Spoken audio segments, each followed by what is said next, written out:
Traitors. The production looked enormous, a full-scale streaming version of The Traitors. Big prize, big cast, big castle.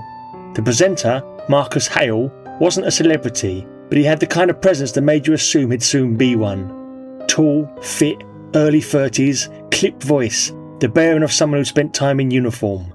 Competent, serious, exactly the sort of man you'd trust to run a high-stakes game. The cast were friendly, the days were long, and the game settled into the familiar rhythm. Tasks, breakfasts, debates, banishments. He enjoyed it.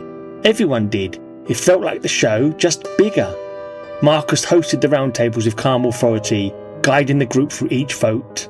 He wasn't theatrical, just precise, steady, almost formal. People liked him. He made the game feel important. Contestants left when voted out. Hugs, jokes, applause, production escorting them away. The game rolled on. On the fourth night, a traitor was outed. A woman he'd liked, sharp, calm, good at reading people.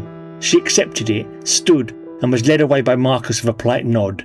They applauded, then moved on. The next morning, a producer asked him to step aside. "Congratulations," she said. "You've been selected as a new traitor." He laughed, surprised and pleased. A twist. He'd get to play the other side now. That night, after a day of tasks, they led him through a corridor he hadn't seen before, up a narrow staircase, into a stone tower room. Inside were the traitors. Two of them, a man and a woman, both mid-30s, both pale and tired. They sat at a table, shoulders tight, eyes dull with something that didn't look like gameplay. They greeted him politely, but without smiles. On the table was a list of names. The woman tapped it. "You choose tonight's victim." He picked a faithful he thought made sense strategically. Neither traitor reacted, just a small resigned nod. He thought the other traitors were being a bit dramatic. The door opened. Marcus stepped in. Up close, he looked even more military, posture straight, expression unreadable, voice clipped and calm. "Come with me," he said. Marcus led him down another corridor, deeper into the tower. He wondered if this was some new format. He'd been expecting to go back to his room now. They stopped at a heavy wooden door. Marcus opened it. Inside was a small stone room. A single chair, a table, a knife.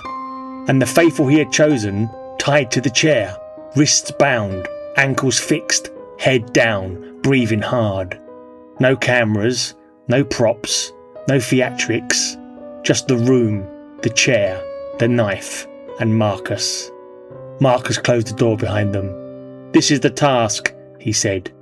"You carry it out, or you take the chair." He stared at him, waiting for the twist, the joke, the explanation. None came. Marcus nodded toward the knife. "Pick it up." He did. The weight was wrong for a prop. The edge was sharp. He tested it lightly against his thumb and felt the sting. "It's real," Marcus said. "If you refuse, you'll be removed from the game. The person in the chair will take your place as traitor."